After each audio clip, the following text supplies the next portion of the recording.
what can you do with this note? I can Well, you can collect it, which I guess is the obvious one. What else can you do with it? Can I order it at someone else's? So you can sell it. You could trade it. You could use it for a loan. Take out a loan.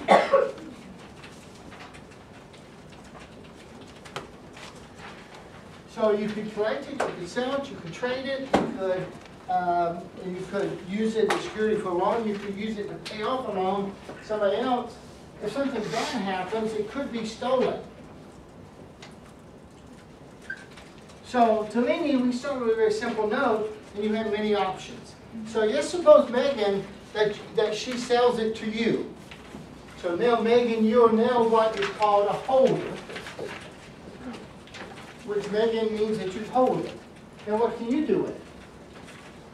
You can collect it, you could sell it, you could trade it, you could take out a loan, and it could be stolen. So David, by the time it comes through for you to pay, that loan may pass through 6 hands.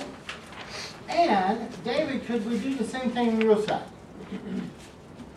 That is, could we say that you could delegate your duty to pay somebody else? So that's what we're going to be talking about for the next 2 weeks. We're talking about commercial paper and negotiable instruments. And you can see, David, with that one example, this can get really complicated really quickly. Also, let's suppose that Sydney, let's suppose that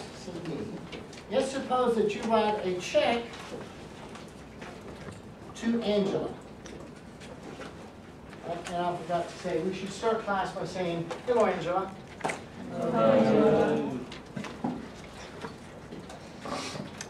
And now you'll remember the class since you wrote your check. And that's a special kind of note. And Delaney, all the things that you could do with your note, she can do with her check. Now, Delaney, when we think about your note, from a legal standpoint, what's the most important thing you want to do? You want to collect it. You have to collect the money. And David, what is it you don't want to do? You don't want to pay her. So therefore, you're going to raise some defenses. David is going to raise some defenses. And we'll learn that there are 2 types of defenses. They're real and personal. We're also going to learn, David, that there's something called a holder in due course. A holder in due course.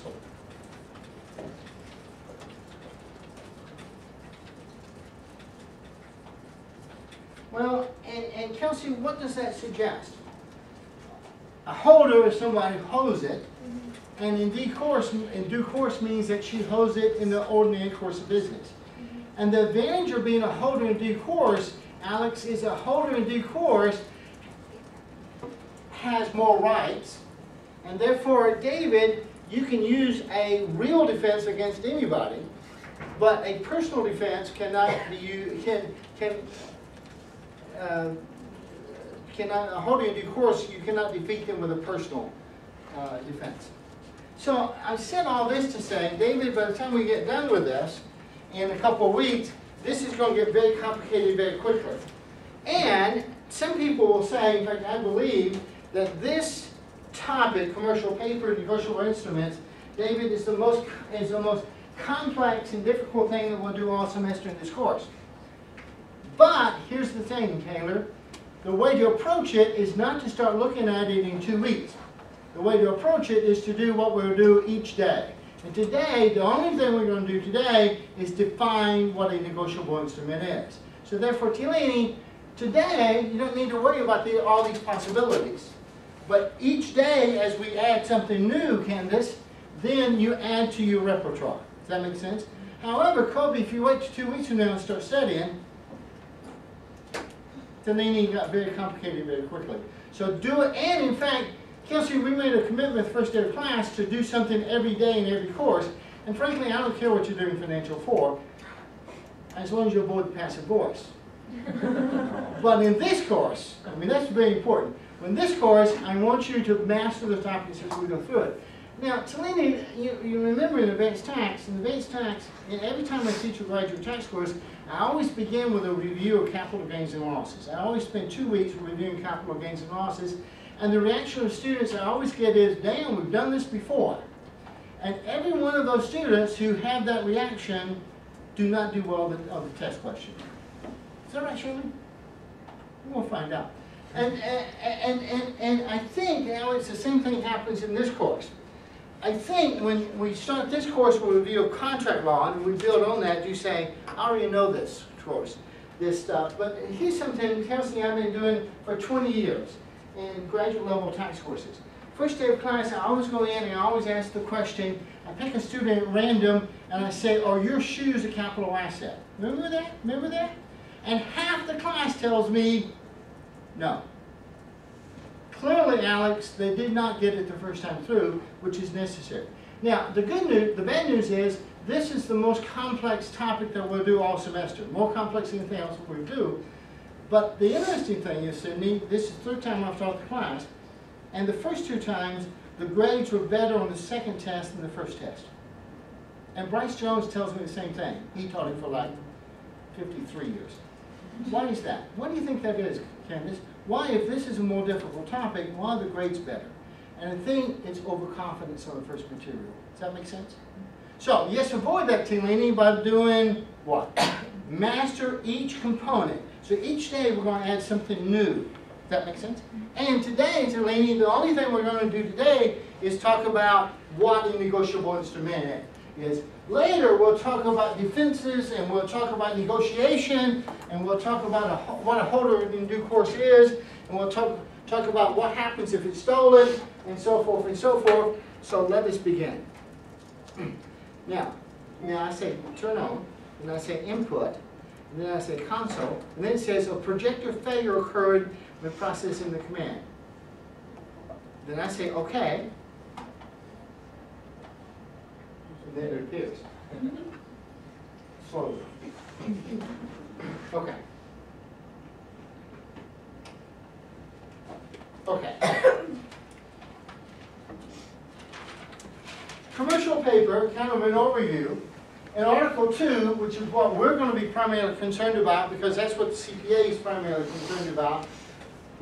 Article 2 is concerned with commercial paper. Article 7 is concerned with warehouse receipts and bills of lading. We'll talk about that later. And a topic which is not covered on the CPA exam, interesting enough, are investment, things like corporate bonds, which are covered by Article 8. Definition of commercial paper, also called negotiable instrument.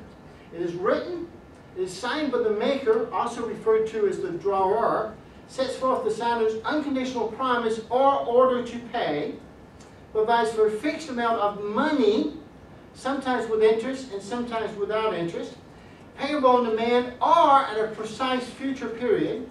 So David to say it's payable on demand means it's payable now, like on demand, versus a future period. So Sydney, when you wrote a check to Angela, that's payable on demand. So she can cash it as soon as she gets it. While David, your 6-month note to Talini is payable at a precise future date. To a specific person, or to order, or to the instrument's bearer. Parties, orders to pay, drafts, and checks. The drawer is the person who signs and makes the order to pay. The drawee is the person whom the order to pay is made. The payee is the person in whom the payment is ordered. Promises to pay, promissory note, certificates of deposit. And David, a CD is simply a special kind of promissory note. Maker is the one who makes the promise. Again, David, in your case, you're the maker. Payee is the one who the promise is made to. Talini, that is you. Types of negotiable instruments, orders to pay. There are 4 types. Number 1 is a draft, is an unconditional order to include a check, by which the party creating the drawer orders another party, the drawee, to pay money to a third party. Again, sending when you write a check to Angela. A check is a special kind of draft, where the drawee is a financial institution, and you wrote a check on your bank, and is payable on demand.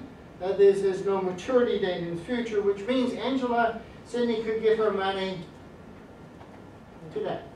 What if you post-date the check? Oh, Cellini, that's something we don't need to be worried about today because we'll talk about that later. Today, just the definitions. Promissory note is a promise to pay another or to bearer. Certificate of deposit is a special kind of note issued by a bank. Kobe, do you know what bearer paper is? Whoever owns it has rights to it. This is a bearer note, which means, yes, suppose Kobe is a thief, and Kobe steals my dollar. Now, and he has no legal rights to the money. Taylor, he is a thief. But who can spend it? The one who bears it. This is bearer paper. So, advice, if you're going to break into somebody's apartment and steal something, don't steal registered notes, because that has a name on it, and you can't spend those. Steal something that has no name on it. And it has George Washington's picture. Okay. So, two categories as to time it. Again, the previous slide talks about the four types of notes. Those can be divided into two other categories. A demand instrument is payable on demand. A time instrument is payable at a future time. Requirements for negotiability. Requirements to be able to negotiate cash in to transfer. All six must be met. And Kelsey, this is an area of the law, and I think this is what leads to its complexity, that you have to dot every I and cross every T. That is, form matters here. Number one, it's got to be in writing. Number two, it's got to be signed by the maker. Number three, it's got to be unconditional. Four, it states a fixed amount of money, is payable on demand or at a definite time, and be payable to order, to a name, or to the one who carries it. Writing requirement. There must be evidence by writing or record. The writing must be on something that lends itself to permanence, Cellini, and portability. So, it's got to be permanent, and it's got to be portable. So, Alex, what do you think about a napkin? It's not permanent. What do you think, Sydney? I could see it either way. Probably not permanent. And I think, Sydney, if this was a legal environment, we would debate both sides because it's some interesting case law. However, Sydney, for the CPA exam, we're concerned about black letter law. And Sydney, when I say black letter law, it means what? No gray, black and white. So, Alex is correct. Very good. What about a tablecloth, Michael? What do you think, Kobe? No. Why not? Is it permanent? And is it portable? Now you're thinking, and see, here's what you're doing, Michael. You're making up a rule and saying it's got to be paper. I don't see, Candace, I don't see the word paper anywhere here. Do you? It's got to be permanent. It's got to be portable. And is it tablecloth? Both. Yeah. So is it a negotiable instrument? Yes. How's that different from a napkin? A napkin is more temporary. Tablecloth is more permanent. Now, talk about impermanence. Taylor, what about a block of ice? No. Well, unless we're in Alaska. Oh, but then there's global warming, so all the ice will melt. So, AJ, what do you think? No. No. Very good. Now, what about the side of a cow? David? I should have asked Katie this. David, what do you think? It's certainly permanent until we eat the cow. But is it easily portable, Matt? No, it's not. No. Therefore, not negotiable. I don't know why we would ride on the cow anymore.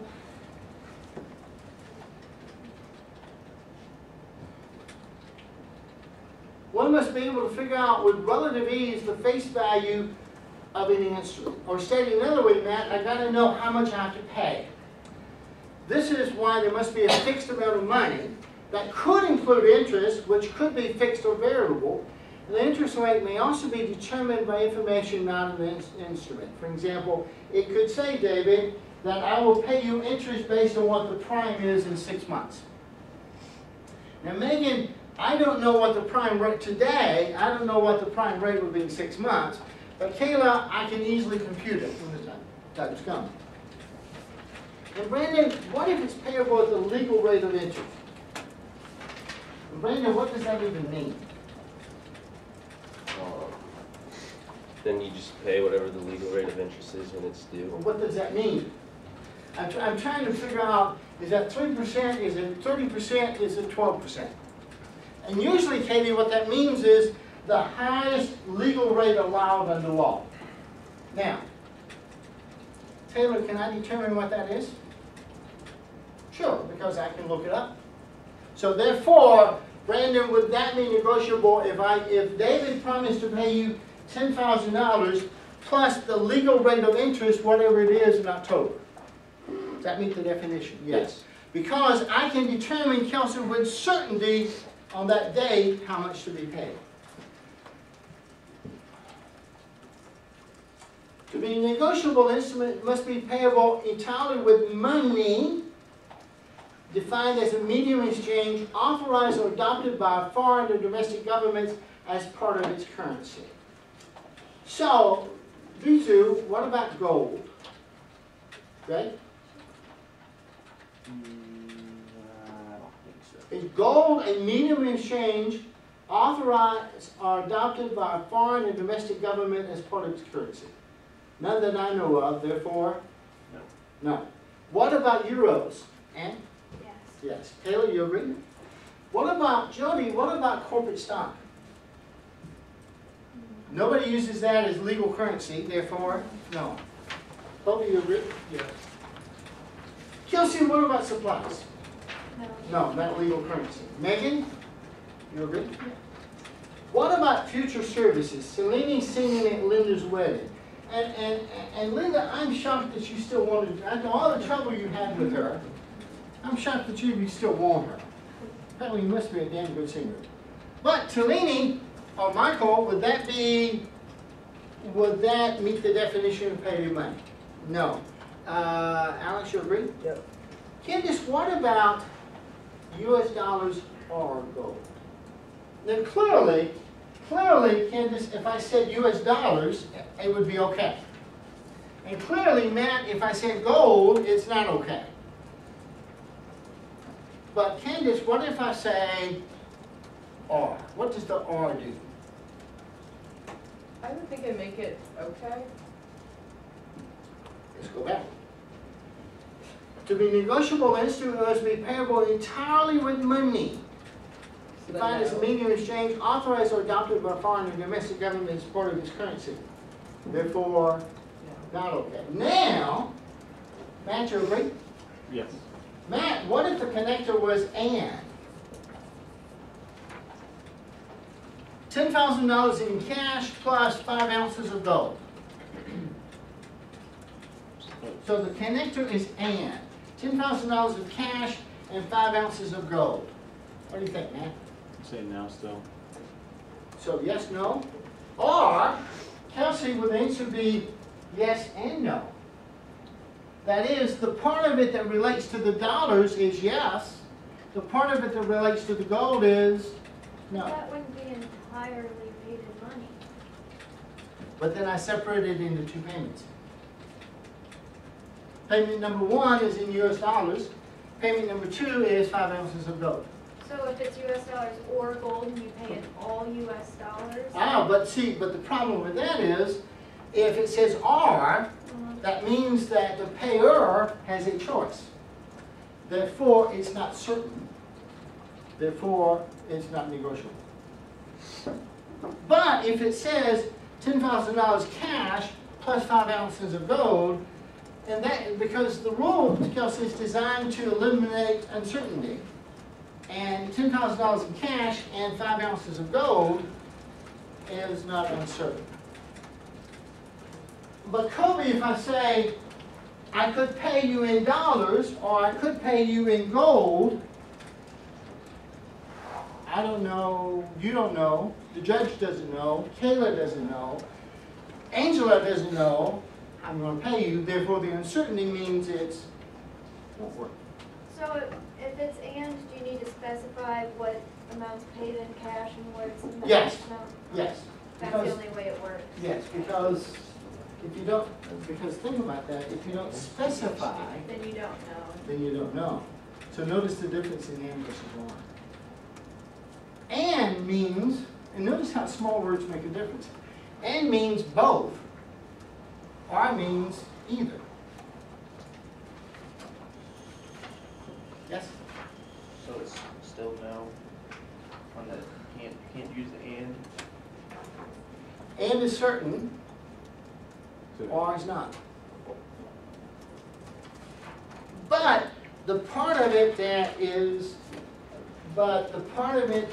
certain is negotiable, the rest is not. But, now that doesn't mean, Matt, that you don't have any protection if you're to be paid in gold. That means you just don't have protection under Article 2. You have protection somewhere else. So